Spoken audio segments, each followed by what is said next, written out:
제 친구들을 보면 호칭이 참 많은 사람들이 있습니다. 그렇죠? 뭐 저도 뭐 여러 개의 호칭이 있고 또 여러분들도 여러 개의 호칭이 있을 겁니다. 목사라는 호칭이 하나 있고요. 또 박사라는 호칭도 있고 교수라는 호칭도 있고. 근데 이런 호칭들이 하나만 있는 것이 아니라 다양하게 있습니다. 그러면 제가 물어봐요.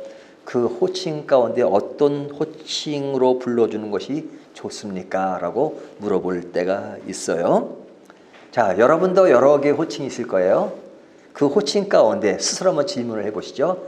내가 여러 가지 호칭인데 어떤 호칭으로 사람들이 나에게 불러주면 좋을까? 자기가 좋아하는 호칭이 있을 겁니다. 성경은 우리에게 여러 가지 호칭을 불러서 이야기하죠. 성도라는 호칭도 있고 또 교회 직분, 목사, 장로, 집사, 권사 뭐 등등 많은 호칭이 있습니다.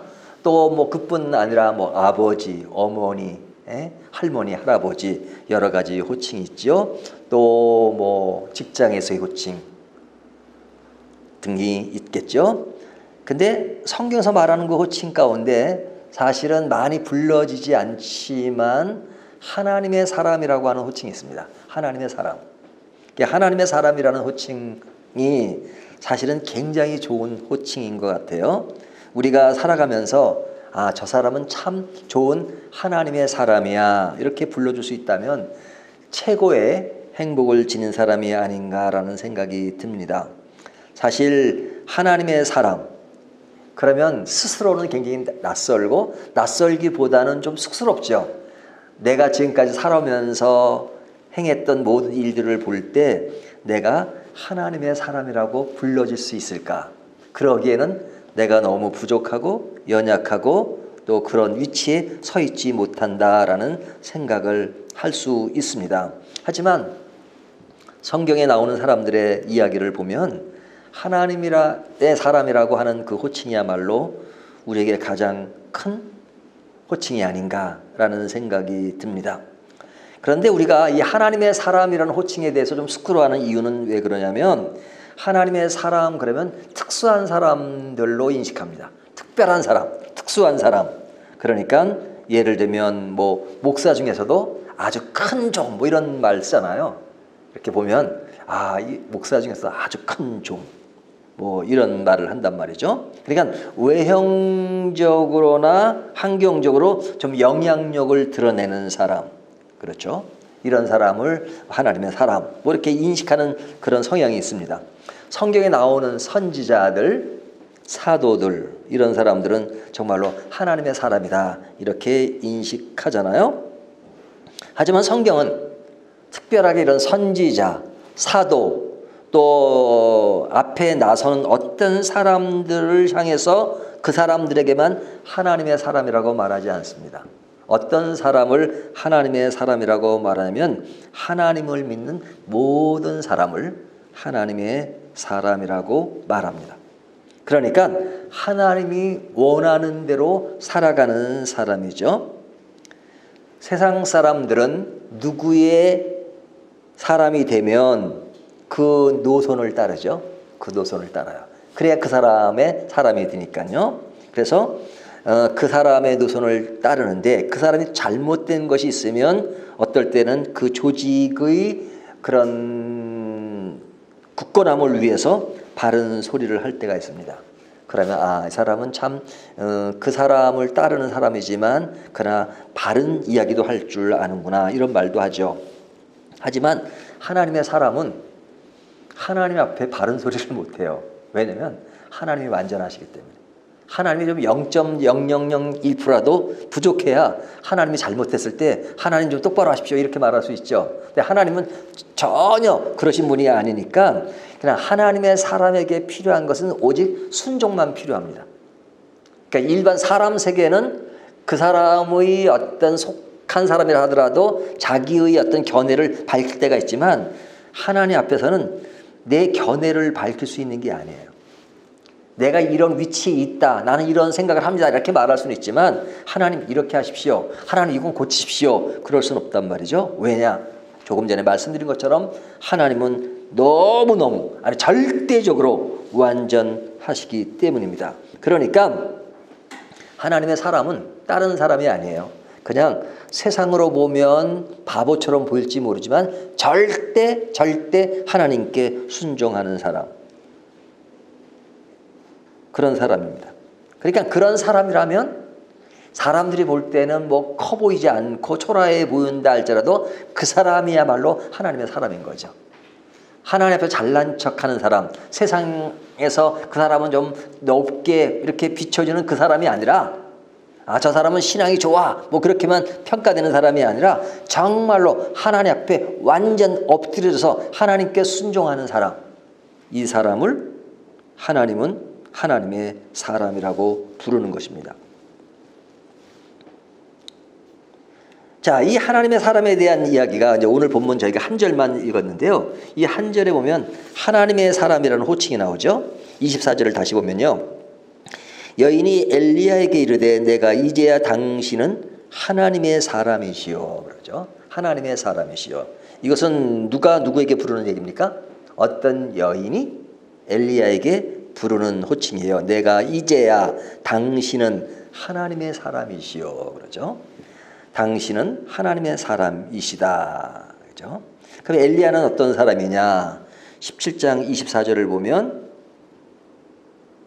말씀을 전하는죠. 여호와의 말씀이 진실한 줄 아노라 하니라. 그러니까 엘리야는 하나님의 말씀을 전하는 자예요. 그 자에게 이 여인은 누구냐? 사르밧 과부잖아요.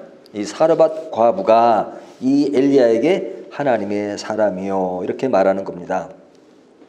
이 하나님의 사람이라는 것이 지금 엘리야가 스스로 나는 하나님의 사람이요 이렇게 말하는 것이 아니라 사르밧 과부가 엘리야에게 불러주는 호칭이잖아요. 그러니까 이 하나님의 사람이라는 호칭은 내가 자칭 하나님의 사람이 아니라 남들이 그렇게 불러주면 참 좋은 거죠. 저 사람이야말로 하나님의 사람이야. 그러면 참 좋은 거죠. 근데 지금 엘리야가 이 여인으로부터 당신은 하나님의 사람이요라는 그런 호칭으로 불러지니까 얼마나 좋은 겁니까? 그렇다면 이 호칭을 받은 엘리야에게로부터 우리가 배울 수 있는 교훈이 뭐냐? 이 사람이 진짜 그냥 호칭으로만 하나님의 사람이 아니라 진짜 그의 행적을 보면 하나님의 사람이었어요. 그러면 이 엘리야가 하나님의 사람이라는 모습이 어떤 것이냐? 첫 번째는요, 그는 하나님을 분명히 섬겼습니다. 17장 1절에 보면 길라 세우고 하는 자 중에 지셉 사람 엘리야가 아합에게 말하되 내가 섬기는 이스라엘의 하나님 여호와께서 살아계심을 두고 맹세하노니 내 말이 없으면 수년 동안 비도 이슬도 있지 아니하리라 하니라. 여기 엘리야는 아합에게 나가서 아주 바른 소리를 딱 하죠. 근데 그 바른 소리를 하는 그 모든 흐름이 하나님 앞에 완전히 소속되어서 하나님께 순종하는 그런 사람이었습니다. 그러니까 하나님이 그런다 이거죠. 그러니까 하나님을 분명히 섬기는 사람이죠. 그리고 하나님의 능력을 보여줍니다. 그러니까 이 섬긴다는 말은 전적으로 그분의 뜻을 따라가는 거잖아요. 그는 섬김 아래서 당시 하나님의 뜻을 저버린 왕에 대하여 질책을 가하는 겁니다. 그리고 하나님의 말씀을 전하고 있죠. 뿐만 아니라 뒤에 보면 이 엘리야가 바알 선지자 450명과 아세라 선지자 400명과 싸우는 그런 일들이 나오죠. 그러면서 누가 진정한 신인가 하는 문제를 보여주고 있습니다. 그것을 보면 지금 엘리야는 모든 초점이 누구에게 가 있는 거예요? 하나님께 가 있는 거예요. 하나님께.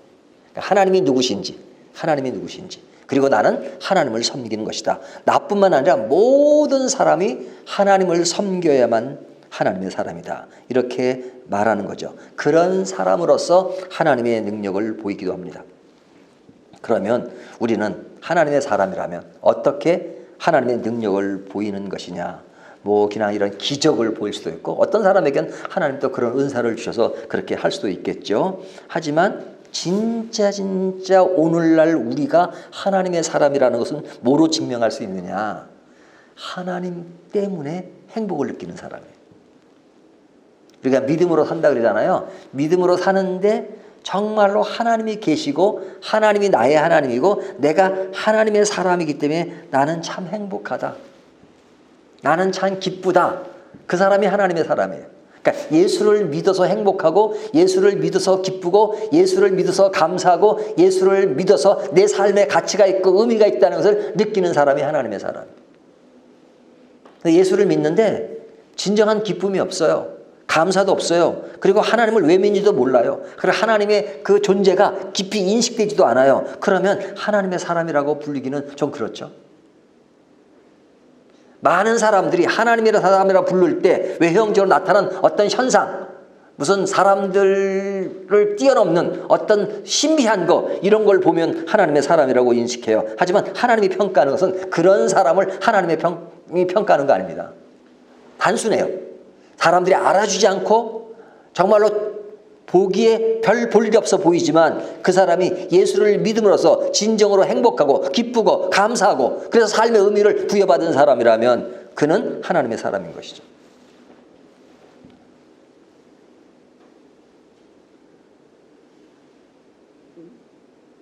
우리가 엘리야는 좀 다르잖아요. 엘리야는 이 사람은 일반 사람들과 다르게 상당히 많은 능력을 보인 사람이야. 뭐 그렇게 생각할 수 있죠. 우리는 늘 어떨 때는 한 면만 볼 수가 있어요. 어떤 사람이 그면은 뛰어나다 그러면 정말로 뛰어나고 그 사람은 우리와는 다른 별개의 사람이다 이렇게 생각할 때가 참 많잖아요. 나타난 어떤 현상 하나만 보기 때문에 그렇습니다. 그리고 우리의 인생이 100년이라면 그 100년 속에서 잘 되어진 것, 좋은 것 이런 것만 딱 뽑아서 보기 때문에 그 사람은 대단한 것처럼 보인단 말이죠. 하지만 엘리야의 생애를 보더라도 그는 늘 좋은 게 아니었어요. 늘 신앙이 좋아 보이고 늘 능력을 행하고 그런 것이 아니었어요. 여기 열왕기상 17장 18장에 보면 시간에 대한 표현이 계속 나옵니다. 시간에 대한 표현. 그 시간에 대한 표현을 어떻게 이야기하겠냐면 17장에 보면 여기 보면 수년 동안이란 말이에요. 수년 동안 17장 1절에 보면 수년 동안 비도 이슬도 있지 아니하리라 아니라 수년 동안 나오죠.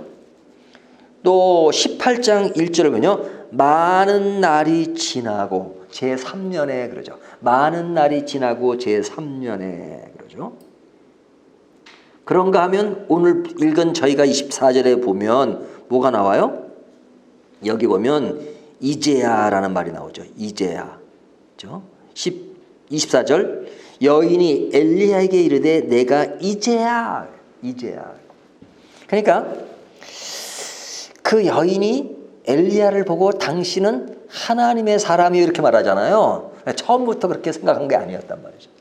처음부터 그렇게 생각한 게 아니고 많은 것들이 걸쳤겠죠. 지나갔겠죠. 그러니까 그 전까지는 하나님의 사람처럼 보이지가 않았어요. 왜? 그가 하는 일들이 자기 집에서 지금 뭐 새 살아는 사람이고 별 볼이 없어 보이잖아요.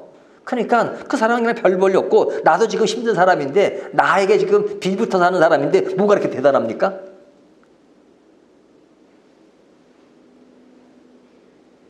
사도 바울이 늘 대단한 모습을 지니지 않았어요. 어떨 때는 진짜 교회를 개척한다고 하지만 어떤 집에 가서 그냥 일꾼 노릇하고 텐트를 짓고 그런 기술이 있었으니까요. 그렇게 살았어요.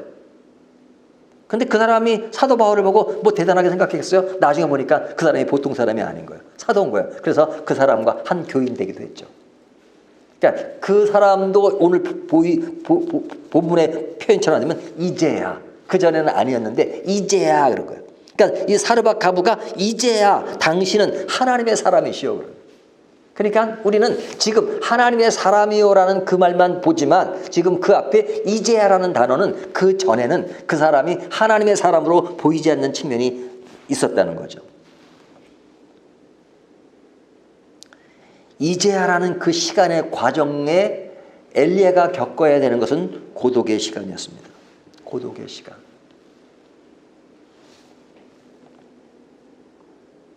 17장 1절 후에 길앗에 우고하는 자 중에 디렛사람 엘리야가 아합에게 말하되 해서 딱 하는 어떤 굉장한 사건이 벌어지지만 그 사건 이후에 그에게는 어떤 삶의 흐름이 있었냐.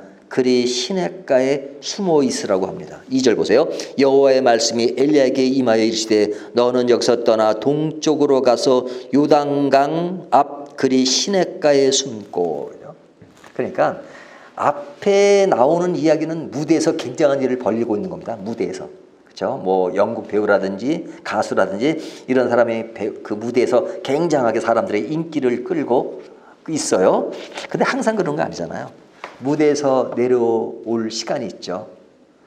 관중들은 다 가버리고 혼자 남은 시간에 굉장히 고독하다 그래요, 사람들이요. 예? 그때는 좋았는데 어느 순간에 한두 시간이 지나니까 사람들이 다 가버리고 홀로 남은 무대 위에 자신의 모습. 무대를 떠나 집에 와서 그냥 평범한 사람으로 돌아가는 거죠. 집에 와서 배고프니까 밥도 먹고 라면도 끓여 먹고. 그랬을 때 그 한호성의 박수 소리와 전혀 다른 그 모습을 보고 어떤 고독을 느낀다 그래요. 근데 엘리야는 그런 고독 정도가 아니죠. 예? 이제는 쫓기는 신세가 되고 그리고 그네 시냇가에 숨으라고 합니다. 누가? 하나님이. 이 영광을 내가 너에게 보여주겠다. 계속 그 길을 가라. 너는 대단하고 사람들이 환호할 것이다. 그런 게 아니라 그런 분위기 속에서 담대하게 아방게 뭐라고 얘기했지만 그러나 너는 그리 시냇가에 숨어라. 숨어라 그래요. 먹는 것을 어떻게 했느냐. 3절 보시면 너는 여기서 떠나 동쪽으로 가서 유단강 그리 시냇가에 숨고 그 시냇물을 마시라. 내가 까마귀들에게 명령하여 거기서 너를 먹이게 하리라. 예? 시냇물을 마시고 예? 까마귀가 음식을 갖다 줘요. 까마귀가 음식을 갖다 주면 얼마나 갖다 주겠어요? 예? 호랑이 갖다 줘도 그게 뭐 어떨지 모르겠는데 까마귀가 예? 이만한 고깃 덩어리를 물고 갖다 주겠어요. 시냇가에 있는 물, 뭐 그 당시는 수돗물은 없었으니까 시냇가의 물을 먹고 까마귀가 갖다 주는 것을 먹고 살아라 하는 것은 가장 요즘 말하는 뭐 자연인으로 돌아가라, 뭐 자연인 그런 거 있잖아요. 뭐죠 제목이? 예? 그런 자연인으로 있는 거죠, 자연인. 그러니까 그의 인생이 가장 밑바닥으로 가고 어떤 지기적인 차원의 밑바닥이 아니라 삶이 그냥 완전히 그냥 자연에 의존해서 까마귀가 갖다 주는 음식에 의존해서 살아야 하는 그런 위치로 떨어진 것입니다. 그래서 그의 말씀대로 간 곳이 시돈이죠. 그리고 그곳에서 사르밧 가브를 만난 겁니다. 근데 만나도 부자 여인이 아니었어요. 아주 가난한 여인이었는데 그 가난한 여인에게 새들어 사는 격이에요. 오늘날로 말하면. 그러니까 그 여자도 별 볼일 없는 가난한 사람인데 거기다 과부이고 그렇죠? 그 당시에 과부라는 개념은 오늘날 과부랑은 틀리죠. 근데 그런 시간을 지금 누가 보내고 있는 겁니까? 엘리야가 보내고 있는 겁니다. 근데 엘리야가 이 같은 일을 벌이고 있다는 것은, 겪고 있다는 것은 엘리야 한 사람의 이야기를 이야기하는 것이 아니라 오늘 우리들에게도 그런 시간들이 있을 수 있다는 거죠. 사실은 오늘날은 개인뿐만 아니라 전 세계가 어찌 보면 고독의 시간을 보낸다고 볼 수 있어요. 이 코로나로 인해서. 오늘 아침에 제가 무슨 페이스북을 보다 보니까 꼬마가 이렇게 기도하는 내용이 나오더라고요. 지구가 병들었어요. 이 세상이 병들었어요. 빨리 이 세상을 좀 고쳐주세요 하는 그 어린아이의 그런 아주 그 순수한 그런 기도 내용이 나오더라고요. 이 세상이 병들었습니다. 코로나로 인해서. 그렇죠? 저희가 마스크를 쓰고 사는 것이 이제 일상화됐지만 참 답답해요. 그렇죠? 답답해요. 이것이 언제까지 갈런지. 결국 편한 것은 아니죠. 만남에도 제한이 있고 생활에도 제한이 있잖아요. 근데 인생에 우리의 어떤 삶의 지금까지 살아오는 여정 가운데 우리들이 지금 겪는 이것은 옛날 그 책에서나 읽었던 유럽에서 이런 전염병들이 그 돌고 그런 거나 같은 상황이잖아. 그거를 옛날에만 겪은 이야기로 알고 있었는데 우리가 실제 지금 현장에서 겪고 있잖아. 비대면 예배를 이렇게 드리기도 하고요. 근데 이것이 어떤 단체적으로만 이루어지는 것이 아니라 우리 개인 사이에도 그런 일이 많잖아요. 우리의 인생을 더듬어 보면 항상 행복했나요? 항상 기뻤나요? 항상 좋았나요? 항상 올라가는 것이었나요? 떨어질 때는 진짜 막 떨어지는 그런 시간들이 있었잖아요. 야, 나도 옛날에 이럴 때가 있었는데 지금 내 신세를 보면 그때랑 너무 비교할 수 없는, 그렇죠? 어떤 큰 부자가 완전 거지가 된 사례를 본 적이 있었는데, 예? 옛날 얘기를 하죠. 옛날에는 내가 먹는 것도 자는 것도 생활하는 것도 완전 달랐는데 지금 완전히 달라진 한 인생사에, 짧은 인생사에 내가 극과 극을 경험하는 것, 이것은 나에게는 해당되는 것이 아니라고 생각할런지 모르지만 인간은 누구도 장담할 수 없는 겁니다. 나의 시간에 좋은 시간을 보낼 수도 있지만 처절한 시간을 보낼 수도 있어요. 그렇게 좋았던 시간들인데 예전에 보면 전쟁이 일어나서 갑자기 전쟁터에 가는 이야기. 요즘 젊은 애들이 그런 얘기 하잖아요. 집에서 좋게 잘 먹고 잘 자다가 군대 가는 그 순간에 첫날 겪었던 얘기들을 하잖아요. 그 사람에게는 굉장히 큰 것으로 느껴질 수 있죠. 환경의 변화. 그렇죠? 근데 우리가 좋았을 때 말고 좋았다가 상황이 나빠졌을 때 우리들의 그런 반응은 어떤가?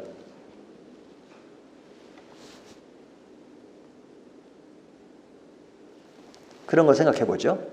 근데 지금 주제가 뭐냐면 하나님의 사람이잖아요. 하나님의 사람에게 이런 일들이 벌어지고 있다는 거죠. 엘리야가는 대단한 사람인 줄 알고 우리가 평가할 수 있지만 그에게도 처절하게 떨어지는 그런 시간들이 있었다. 그렇다면 하나님은 하나님의 사람이라고 할 때 자기의 사람이잖아요. 왜 자기의 사람들에게 이런 시간을 주어야만 하는가? 즐거운 시간만 주고 감사한 시간만 주고 행복한 시간만 줘야지 이렇게 고독과 그다음에 처절함과 가장 기본적인 생활하기도 힘든 그런 시간을 하나님은 꼭 주셔야 되는가? 이 시간은 인간에게 있어서는 매우 고독하고 슬프고 침묵의 시간처럼 느끼는 순간들이잖아요. 그래서 참 외로울 때가 많아요. 그렇죠? 하나님의 사람들이라고 해서 외롭지 않은 것이 아닙니다. 외로워요. 어떨 때는 진짜 뭐 어떤 생활이나 이런 것들은 다 좋아도 어떤 의식 있는 삶의 모습을 가지고 생각을 가지고 세상을 보면 세상 돌아가는 그 모든 것들이 너무너무 슬프게 느껴질 때가 있잖아요. 그래서 제가 자주 쓰는 말이지만 의인의 상한 심령, 의인의 상한 심령. 그 의인의 상한 심령을 느끼는 그런 하나님의 사람들이 그런 것을 표현하는 그 속에는 어떤 신앙의 깊은 고독을 호소하는 거죠. 깊은 고독. 세상 사는 것이 결코 쉬운 것이 아니다. 우리가 하나님 안에서는 기쁨이 있고 즐거움이 있지만 그러나 이 세상과 체제가 다르고 체질이 다르고 느낌이 다른 이 세상에서 우리가 살아가는 우리들의 모습은 정말로 진짜 주님을 제대로 믿고 있다면 그 속에서 느끼는 깊은 고독이 있잖아요. 그런데 이왕이면 이런 고독을 꼭 하나님은 주셔야 되는가? 그냥 좀 다른 세상, 그들은 슬퍼하고 그들은 괴로워하고 그들은 어려워해도 나는 늘 기쁘게 주실 수는 없을까? 근데 하나님은 꼭 그렇게 안 하시잖아요. 엘리야를 통해서 보는 거잖아요. 엘리야가 와 완전히 내려앉은 삶. 근데 열왕기상 전체를 볼 때 엘리야의 생애를 보면 이 한 구절을 보면 굉장히 처절해요. 또 어떤 한 구절을 뽑아보면 대단해요. 그러니까 대단한 것과 대단하지 않은 그런 모습이 계속 반복됩니다. 근데 전체적으로 보면 하나님은 그의 사람들에게 하나님의 때를 위해서 시시때때로 준비시키세요. 준비를 시키세요. 어떻게 준비시키느냐? 실전에 나가서 행하도록 하실 때도 있고 그 또 다음의 때를 위해서 준비시킬 때가 있어요. 그러니까 당대 아합의 우상 숭배와 악한 행위가 지배하는 그런 시대였잖아요. 근데 하나님은 엘리야를 준비시키십니다. 예? 뒤에 나오는 이야기, 예? 거짓 선지자들과 대결하는 얘기가 뒤에 나오잖아요. 하나님은 그 시대에 우리를 사용하기 위해서, 우리를 때때로 훈련시키기 위해서 고독의 순간으로 우리를 내려놓게 하십니다. 우리는 조용히 침묵하게 하십니다. 그리고 그 안에서 많은 것을 느끼고 배우게 하십니다. 그것이 우리에게는 고독이지만 하나님은 우리를 준비시키시는 거예요. 왜 그러실까? 하나님의 사람이기 때문에. 하나님이 그를 사용하시기 때문에. 하나님은 우리를 사랑하시기 때문에 우리를 훈련시키시고 그 자리까지, 그 시간까지 우리를 그 속에 머물러 있게 하시지만, 그러나 우리 개인이 느끼는 고독은 굉장히 심오하죠. 그래서 하나님은 왜 그러실까라고 탄식할 때도 있지만, 그러나 하나님 차원에서 보면 그런 시간들이 결국은 아무것도 아닌 것이 아니라 그것이 우리를 훈련시키는 거예요. 그것이 없다면 우리가 결코 잘할 수 없으니까, 그리고 그 일을 행할 수 없으니까, 그 일을 이룰 수 없으니까, 그런 훈련과 그런 과정 없이 우리가 해나갈 수 없으니까 하나님은 우리를 실련시키는 겁니다. 그 시간이 끝나고 사르밧 가부가 이제야 당신은 하나님의 사람인 줄 알겠습니다. 이제야 그 시간을 위해서, 그 시간이 오기까지 하나님이 이제야의 고독과 이제야의 외로움과 이제야의 슬픔과 이제야의 많은 어려움들을 우리에게 부여하신다고요. 이제야 그 시간을 위해서, 그 시간을 만들기 위해서. 그때 하나님의 사람은 드러나는 것입니다. 이제야 드러나는 것입니다. 이제야가 없는 하나님의 위대한 성도는 없습니다. 이제야가 없는 하나님의 위대한 그리스도인은 없습니다. 하나님의 진정한 그리스도인은 다 같이 이제야를 겪은 위대한 성도들입니다. 위대한 사람들입니다. 우리도 그거 없이 위대하게 될 수가 없습니다. 현재 우리는 어떤 시간을 보내고 있습니까? 무대 위든 무대 아래든 그 모든 시간은 아름다운 것입니다. 하나님의 시간의 관점에서 보면 사르밧 가부 밑에서 어려움을 겪는 엘리야 시간은 그때는 처절한 시간이고 아합 왕의 큰 소리 칠 때는 좋은 시간이 아니라 그 어떤 시간이든 간에 하나님의 시간 영역 속에 있는 것입니다. 그렇기 때문에 우리는 모든 일들이, 모든 시간이 다 아름다운 것입니다. 우리가 그 아름다움을 지을 줄 알아야 되는 것이죠. 내 시간이 처절하다고 해서 아름다운 것이 아닌 것이 아니고 하나님과 떠나 있는 것이 아니라 그런 상황이든 이런 상황이든 우리는 상황 속에 매몰되기보다는 지금도 하나님이 나와 함께 한다는 것, 나와 함께 하시기 때문에 때에 따라서는 어두운 그림자의 길을 갈 때가 있지만 어떨 때는 태양이 비치는, 환하게 비치는 밝음 속에 갈 때가 있는 것이죠. 제가 가끔 연기자들 이야기 하잖아요. 연기자들 연기 중에는 그 역할이 중요하잖아요. 역할이 중요해요. 막 촬영할 때. 그렇죠? 하지만 연기하는 그 순간만 있나요? 연기를 하기 위해서는 준비하는 시간 있죠. 대본을 읽고 연기 연습도 하고 그래야 연기가 되는 거잖아요. 그거 없이 연기가 되지 않죠. 연기에 무르익은 사람들, 그런 사람들은 연습이 없이 하는 것이 아니라 그런 사람들을 보면 정말로 연습을 엄청 하더라고요. 요즘은 노래 부르는 사람들이 많잖아요. 그 사람들 노래 한 곡을 부르기 위해서 얼마나만큼 열심 있게 노력을 합니까? 열심 있게 노래하고 준비하는 그 순간은 정말로 힘든 시간을 보내는 것이죠. 하지만 그 힘든 시간이 없이 그런 좋은 결과를 이뤄낼 수 없는 거죠.